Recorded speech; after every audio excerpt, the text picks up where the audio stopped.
여러분, 아침에 눈을 뜨시면서 제일 먼저 챙겨 보시는 게 뭐가 있을까요? 예? 네. 아마 많은 분들이 하룻밤 사이에 있었던 뉴스를 아마 찾아보실 겁니다. 근데 하룻밤 사이에 우리에게 들려주는 소식은 따뜻함이나 어떤 평화보다는 걱정, 불안, 사건, 사고일 때가 더 많지요.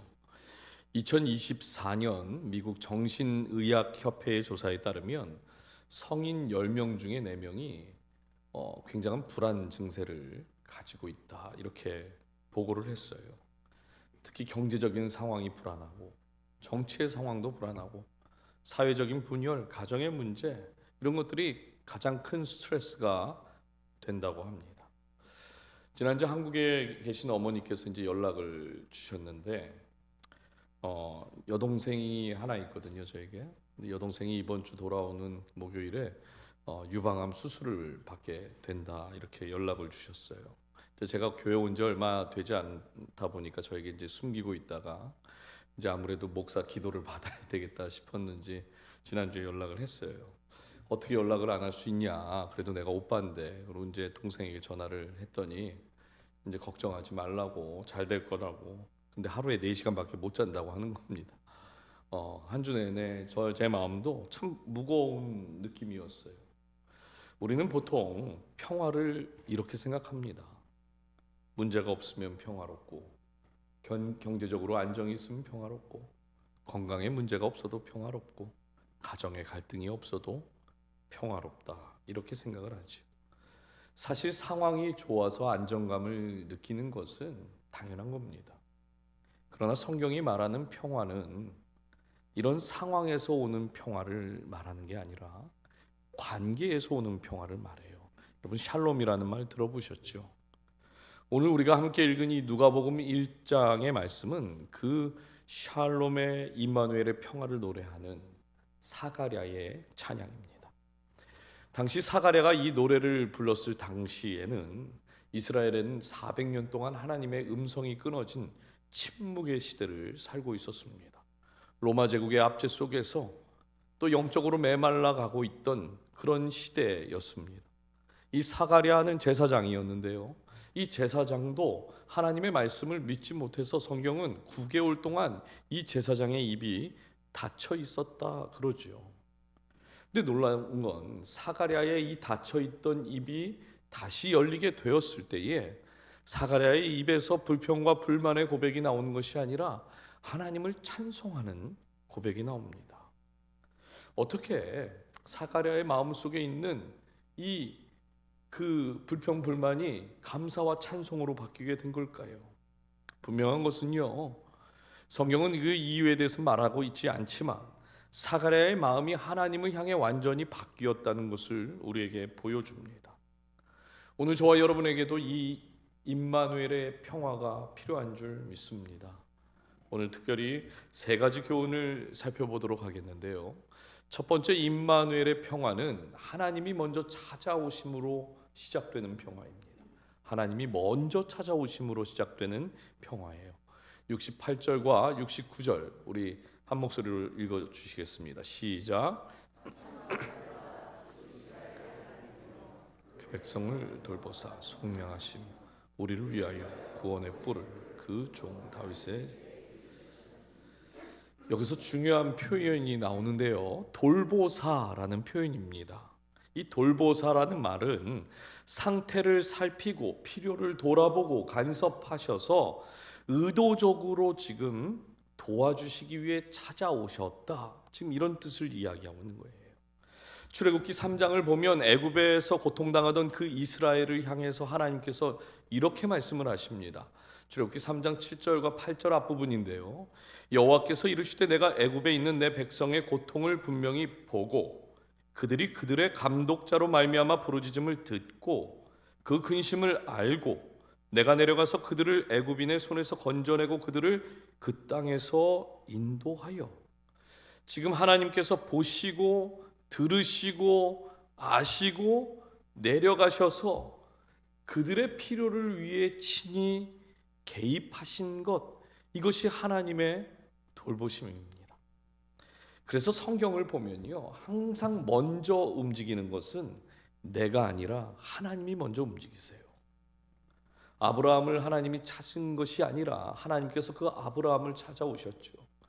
돌베개를 베고 누워있던 그 야곱을 하나님께서 찾아오셔서 내가 너와 함께 있을 것이다 약속을 주셨습니다. 신약에서도 예수님께서 누가복음 19장 10절에 이렇게 말씀을 해요. 인자가 온 것은 잃어버린 자를 찾아 구원하려 함이니라. 예수님께서 우리를 찾아오신 겁니다. 우리는요, 내가 하나님을 찾은 것 같고 그 하나님을 내가 붙잡고 있는 것처럼 느껴지지만 사실은 하나님께서 우리의 삶을 보고 들으시고 내려오셔서 이미 우리와 함께 하신다는 거예요. 그 주님이 먼저 오셨기 때문에 우리가 그 주님 앞에 반응할 수 있었던 것입니다. 여러분, 우리가 정말 힘이 들 때가 있어요. 그러면 도대체 이 하나님은 어디 계신 거냐? 내가 지금 이렇게 힘들어 죽겠는데 왜 내 삶에는 아무런 말씀이 없는 거냐고 그렇게 말하고 싶은 그때에도 지금 성경은 뭐라는 겁니까? 하나님이 찾아오셨다는 거예요. 이미 함께 하신다는 겁니다. 우리의 한숨과 눈물을 주님이 이미 알고 계시고 듣고 계시고 보고 계셔서 심지어 우리의 마음속으로 이야기한 것도 주님은 다 듣고 알고 계신다 말씀합니다. 목회를 하면서 우리 성도님들에게 종종 이런 이야기를 들을 때가 있어요. 목사님, 제가 하나님을 붙들고 있는 걸로 알고 있었는데 돌이켜보니까 하나님이 내 삶을, 또 우리 가정, 우리 자녀, 우리 교회도 다 하나님이 붙들고 계셨더라고요. 여러분, 바로 이겁니다. 나를 붙들고 계신 그 하나님을 느끼고 깨달았던 그 지점이 바로 임마누엘의 평화가 시작되는 출발점이었던 거예요. 이런 측면에서 나의 그 평화의 출발점이 어디인지를 살펴봐야 합니다. 상황이 우리는 바뀌어야 평안할 수 있다.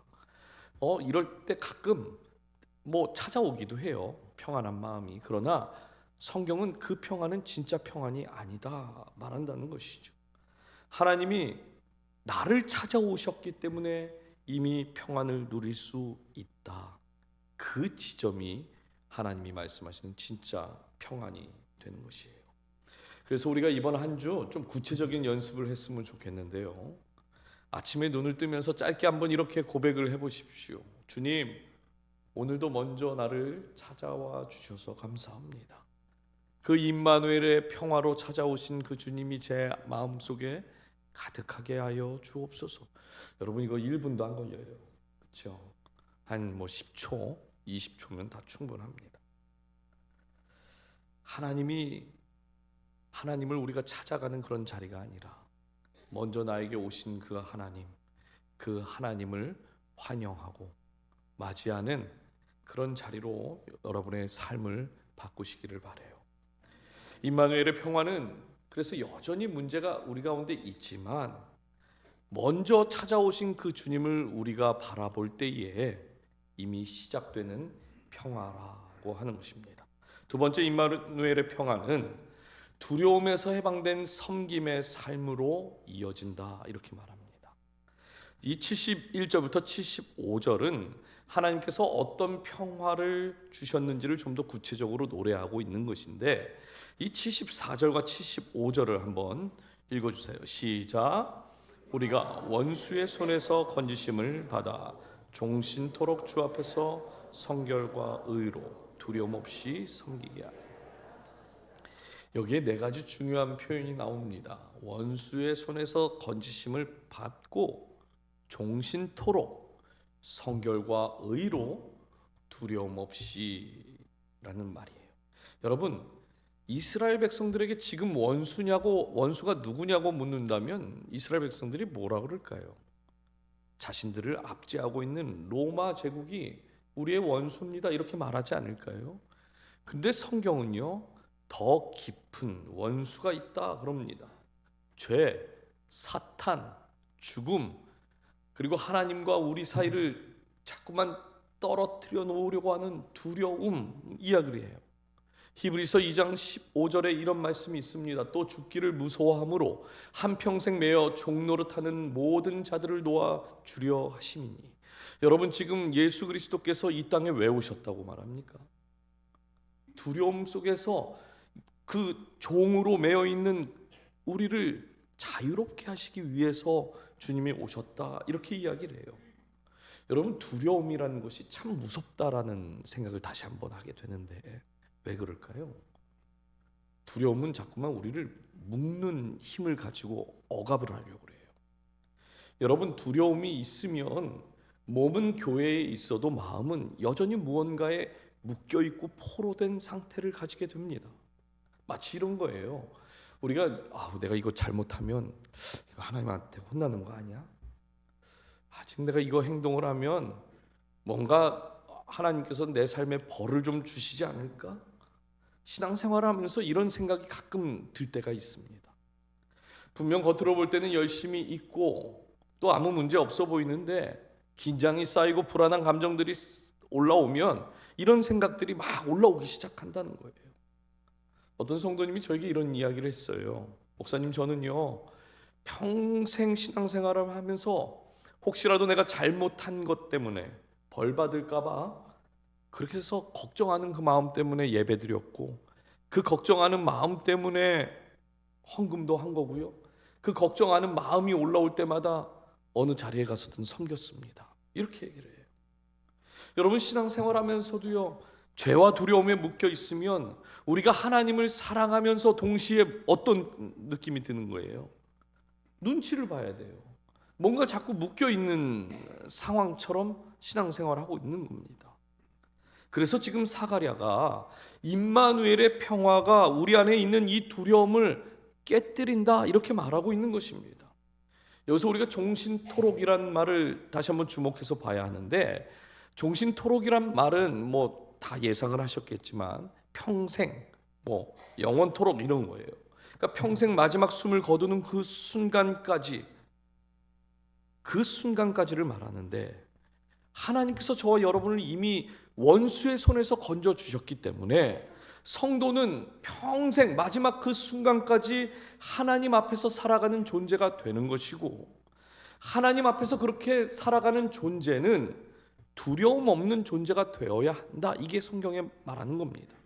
그런데 오늘 우리의 삶을 보면 어떻습니까? 성도임에도 불구하고 앞에서도 말씀드린 것처럼 우리의 삶에 종종 두려움이 나를 자꾸만 지배하려고 하는 그런 느낌을 받을 때가 있다는 거예요. 제 친구가 한국에서 큰 대기업의 부장으로 일을 하고 있어요. 근데 이 부장으로 일을 하면서도 늘 긴장하고 쉬는 날 쉬어도 쉰 것 같지가 않고 그냥 항상 피곤하답니다. 그래서 제가 도대체 너 이유가 뭐냐? 왜 그렇게 살아? 그랬더니 언제 잘릴지 몰라서 두려워서 그런다 그래요. 그리고 너무 이제 조급하고 항상 불안한 마음이 있다 보니까 집에 가서 아내하고 아이들한테 계속 거친 말을 하고 잔소리를 하게 된다고 해요. 그래서 제가 그랬죠. 너 그거 신앙생활 똑바로 안 해서 그런 거라고. 이 친구가 이제 안수 집사거든요. 목사 말이 맞다 그러면서 이런 얘기를 합니다. 교회에서 자기가 안수 집사고 그래도 나름 열심히 신앙생활 하려고 이렇게 노력했더니 자꾸만 성도님들이 자기 보고 차기 장로감이라고 막 이런다는 거예요. 그러니까 사람들의 그 말을 내가 신경 쓰면 안 된다는 걸 알면서도 속으로는 내가 인정 못 받으면 어떡하지? 이런 마음이 조금씩 올라온다는 거죠. 그래서 어떤 일에 섬기든지 누구를 봉사한다든지 할 때마다 솔직히 다른 사람들보다 내가 더 잘해야 하는데 이런 비교하는 마음, 두려운 마음들이 앞서고 있다는 겁니다.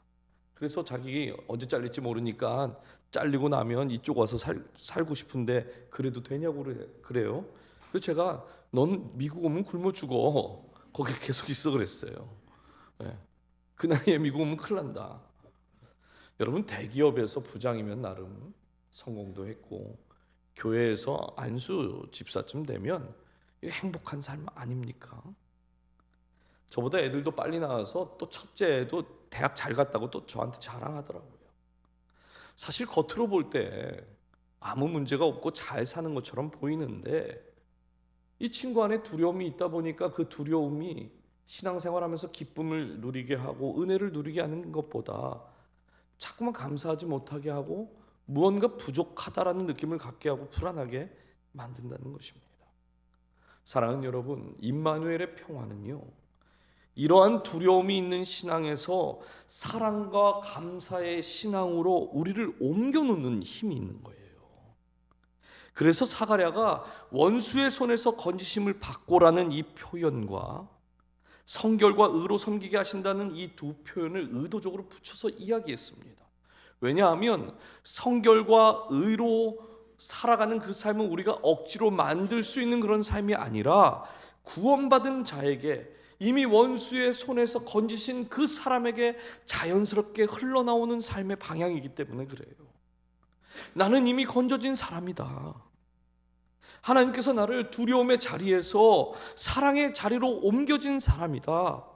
이제 나는 두려움에 묶여있는 사람이 아니라 하나님의 사랑으로 사는 사람이다. 우리가 이 확신을 가질 때에 두려움에 묶여있던 그 삶이 어떻게 되는 겁니까? 성결과 의, 감사와 사랑, 은혜가 자연스럽게 우리의 삶에서 흘러나오게 된다는 것이에요.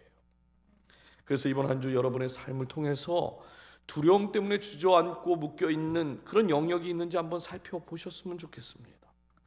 예배를 드릴 때도요, 내 마음의 동기가 무엇인지 살펴봐야 돼요.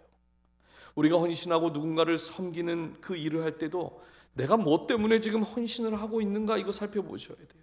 구원받은 은혜 때문에 지금 내가 섬기고 있는 것인지, 아니면 내가 직분이 있기 때문에 섬기고 있는 것인지, 아니면 헌신하고 봉사할 때에 내가 그거 제대로 못하면 하나님이 날 벌 주실까 봐, 내 삶에 안 좋은 일이 생길까 봐 걱정하는 그런 마음 가지고 섬기고 있는지 여러분 살펴보십시오. 한 가지 제가 좋은 팁을 드리자면, 모든 자리마다 감사의 고백을 먼저 한번 해보세요. 이거 제가 아는 방법인데요, 제가 새벽 예배를 나올 때에 현관문을 열고 착 나오면 숨을 한번 크게 들여쉽니다. 아, 공기 좋다. 오늘도 예배할 수 있는 건강 주시고 교회 주셔서 감사합니다. 그리고 차를 타고 탁 들어와요. 감사로 하루를 시작한 그 하루 통해서 예배를 하고, 예배를 마치고 기도를 한 후에 또 이제 사무실에 들어가서 말씀 묵상하고 말씀 준비를 합니다. 오늘 내 삶의 방향을 저는요, 감사하기로 결정하고 시작을 한 거예요. 아주 작은 적용 같지만 감사의 말로 시작하는 것이 우리의 삶의 방향을 바꿀 수 있는 아주 좋은 실천이 될 줄 믿습니다. 여러분, 이건 돈도 안 들어요. 그럼에도 우리가 한 가지 꼭 기억해야 할 것은 뭐냐면, 우리가 감사로 하루를 시작하는 것이 삶의 방향을 바꿀 수 있는 좋은 실천임에는 분명하지만, 우리가 처한 현실의 문제를 한순간에 다 없애주는 것은 아닙니다. 그러나 임마누엘의 평화가 우리에게 분명히 약속하는 게 한 가지가 있어요. 그것이 뭐냐면, 우리 안에 있는 그 두려움, 우리를 묶고 있는 그 두려움의 통치를, 임마누엘의 평화를 우리가 느끼고 깨닫게 될 때 그때 끊어진다라고 하는 것이에요.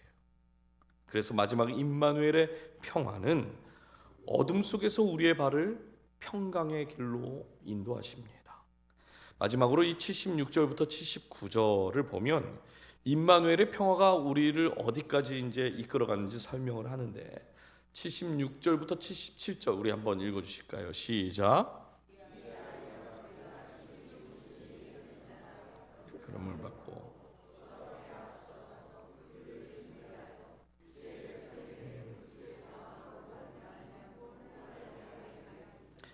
이 76절과 77절은 사가랴의 아들 요한의 사명을 말하는 부분입니다. 우리가 잘 아는 것처럼 요한은 주님보다 앞서 그 길을 예비했던 사람이고, 이스라엘 백성들에게 죄 사함의 세례, 회개의 세례를 베푼 사람이에요. 그런데 78절과 79절로 가면서 시선과 분위기가 완전히 바뀝니다. 이는 우리 하나님의 긍휼로 인함이라. 이로써 돋는 해가 위로부터 우리에게 임하여 어둠과 죽음의 그늘에 앉은 자에게 비치고 우리 발을 평강의 길로 인도하시리로다 하니라. 이 돋는 해라는 표현은요, 문자적으로 동이 트는 해, 새벽 빛을 이야기합니다. 미국 서부에 가보시면 해가 질 때 그 태평양 바닷가 앞에 노을이 지는, 해가 쫙 지는 장면이 얼마나 아름다운지 몰라요. 보셨죠? 유튜브에 찾아보면 나옵니다. 반면 동부는 깊은 새벽에 이 동쪽 하늘이 조금씩 밝아올 때에 새롭게 생명이 이렇게 막 솟아나는 듯한 느낌을 항상 제가 받아요. 새벽에 제가 저 앞자리에서 이제 기도를 하고 있으면 저 옆에 글라스에서 어둠이 이렇게 거쳐지는 그런 느낌을 받아요. 그때마다 항상 하나님이 오늘도 나에게 새로운 하루를 주셨구나.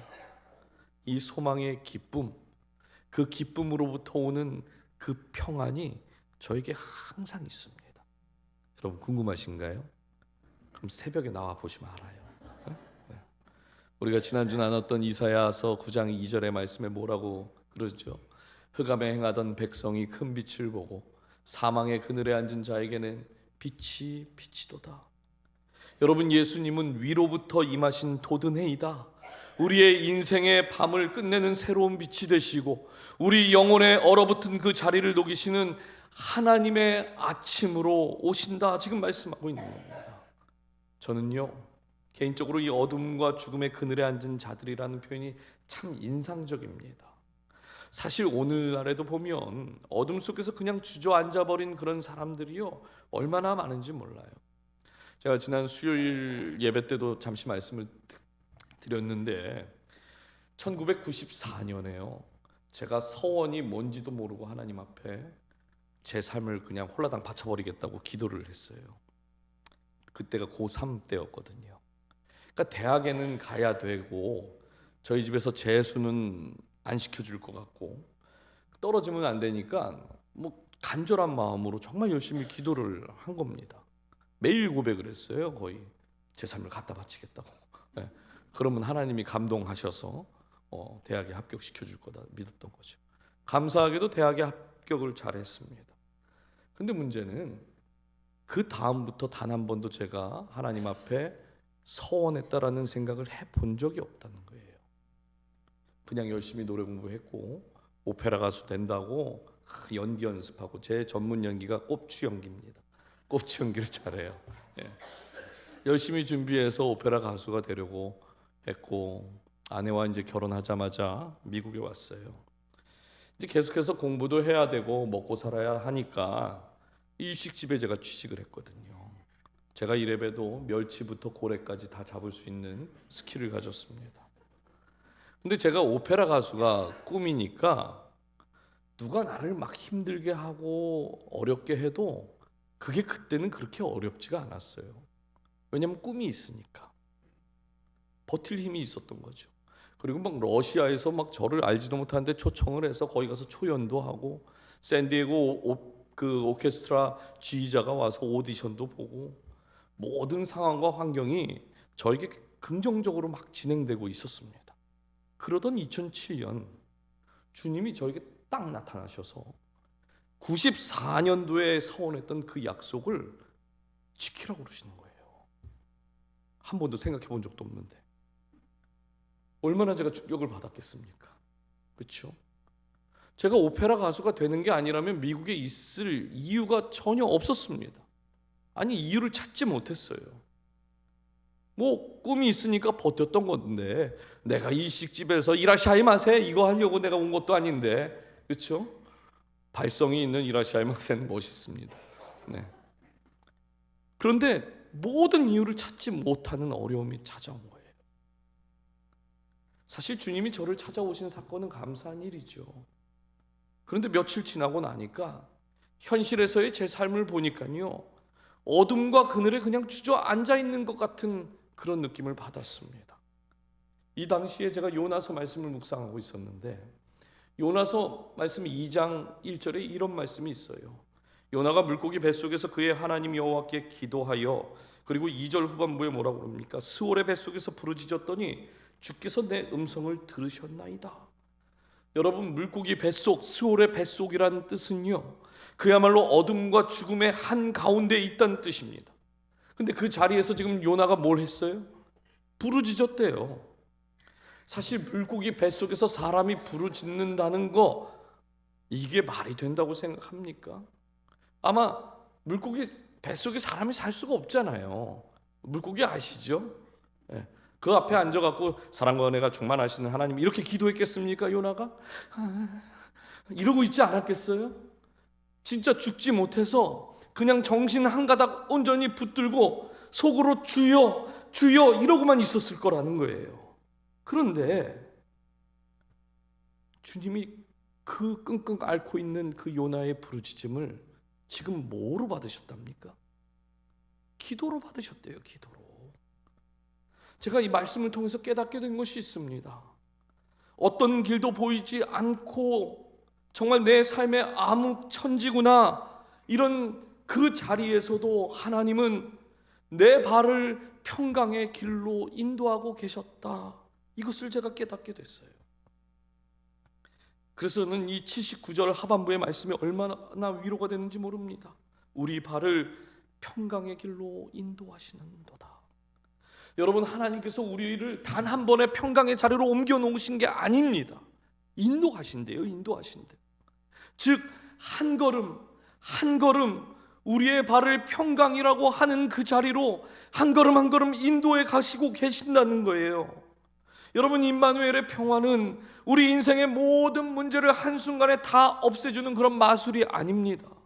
어둠 속에서 한 걸음도 걷지 못하고 그 일어서지 못하는 우리에게 일어나라고, 걸을 수 있다고, 그렇게 한 걸음 한 걸음 평강의 길로 인도하시는 하나님의 은혜인 것이에요.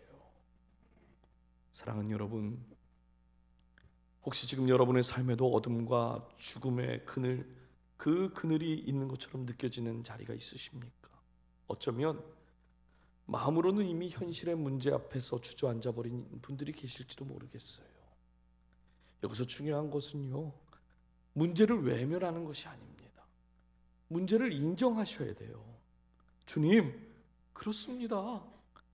제 삶에 지금 문제가 있어요. 어둠의 그늘이 있는 것 같습니다.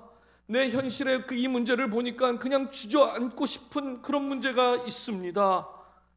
그러나 그 문제 속에서도 비록 우리는 주여 주여 이것밖에 할 게 없을지 몰라도 하나님은 그 음성을, 그 부르짖음을 뭘로 들으신다는 거예요? 기도로 들어주신다는 겁니다. 임마누엘의 평화가 되신 그 주님께서 우리의 부르짖음을 들으시고 주저앉아 있는 그 자리에서 손을 내미시고 한 걸음 한 걸음 인도하시는 것, 이것이 임마누엘의 평화입니다. 이제 말씀을 맺겠습니다. 오늘 우리가 사가랴의 노래를 통해서 붙잡는 진리는 분명해요. 평화는 문제가 사라지기 전에 있는 것이 아니라 내가 너와 함께 하겠다 하시는 하나님의 초대인 것입니다. 두려움과 어둠의 그늘이 주저앉아 있을 때에도 주님은 먼저 우리를 찾아와 돌보시고 당신의 몸을 내어주시기까지 사랑하셔서 주님의 사랑이 어떤 사랑인지를 이미 우리에게 확증하셨습니다. 이것이 우리가 누릴 수 있는 유일한 임마누엘의 평화입니다. 이번 대강절을 지나면서 우리의 삶을 짓누르는 그 불안과 두려움의 자리가 하나님의 사랑으로, 또 하나님을 아름답게 섬기는 거룩한 자리가 되기를 주님의 이름으로 축복합니다. 기도하겠습니다.